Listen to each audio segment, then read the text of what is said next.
President Donald Trump warns the United States would wipe Iran off the map if Tehran were to assassinate him. Speaking in a televised interview, Trump said he has issued what he called very firm instructions, making clear that if anything were to happen to him, Iran would face total destruction. The remarks are among his most explicit and sweeping threats yet against the Islamic Republic, sharply escalating already dangerous tensions.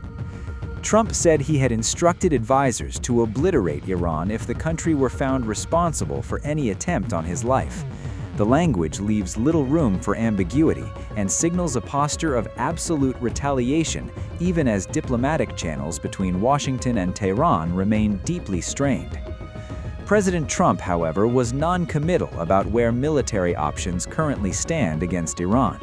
So with Iran, they were going to hang 837 people, and I let them be known that, and we let them know that if that happens, that will be a very bad day for them.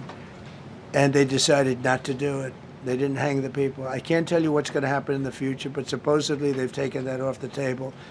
But they were going to, last week, they were going to hang on Thursday or Wednesday. They were going to hang, I think, 837 people, and they didn't hang anybody.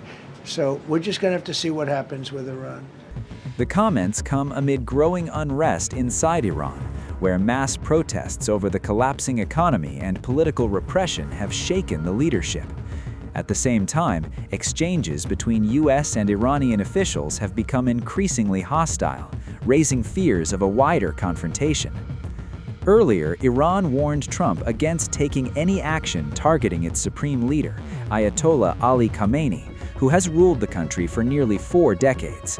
A spokesperson for Iran's armed forces said that any aggression against the leader would be met with devastating retaliation, promising to not only strike back, but to set fire to what he described as the enemy's world. We do not pay attention to Trump's bluster. He knows that if any hand is raised to assault our leader, we will not only cut off that hand decisively and courageously, and this is not just rhetoric, but we will set their world on fire. We will strip them of any security and leave no safe place for them. The exchange follows Trump's recent criticism of Khamenei in a separate interview, where he described the Iranian leader as a sick man who should run his country properly and stop killing people. Trump went further, saying it was time for new leadership in Iran, remarks that struck at the heart of the regime's authority. The Iran supreme leader hits back and calls Trump a criminal. That the President of the United States, he himself personally intervened in this turmoil, spoke out, made comments, and issued threats. He encouraged the instigators of unrest, sent a message from America to these individuals, and I will tell you later who they were. Keep moving forward, don't be afraid. He said, we will support you, we will provide military aid. I mean, the U.S. President himself.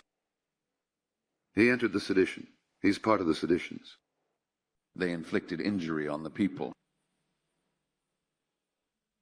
How many thousands of innocent people have these individuals murdered? Young people are also emotional. Teenagers are emotional. They are coming onto the playing field. They are doing things that they should not be doing. They're doing naughty things they shouldn't be doing. These are the infantry forces. This is not enough.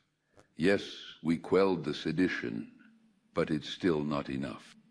America must be held accountable. Our different systems must.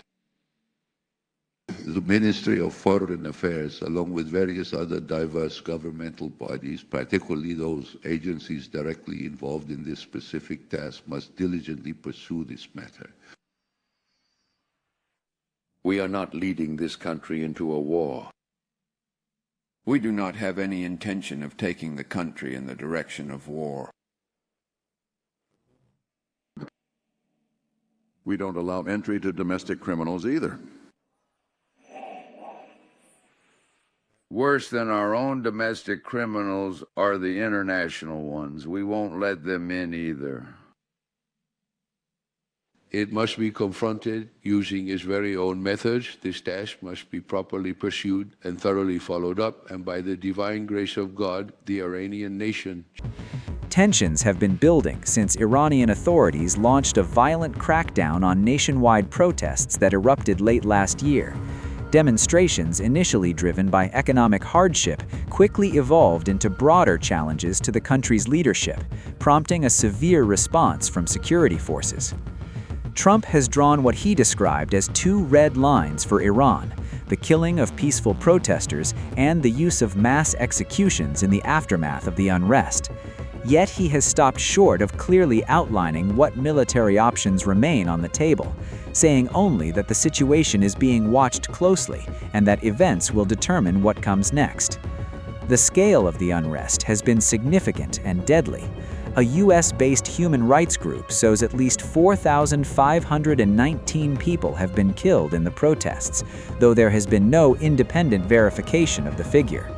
Iranian officials have acknowledged thousands of deaths, with Khamenei himself admitting over the weekend that several thousand people had been killed, while blaming the United States for fueling the unrest. As rhetoric intensifies, military movements are also drawing scrutiny. The U.S. aircraft carrier USS Abraham Lincoln has been observed moving from the South China Sea toward the Indian Ocean, accompanied by 3 destroyers. While the U.S. Navy has declined to confirm the strike group's destination, its course suggests it could reach the Middle East within days. The deployment comes as Washington weighs its next steps, with analysts warning that even unintended incidents could spiral rapidly under the current climate of threats and counter-threats.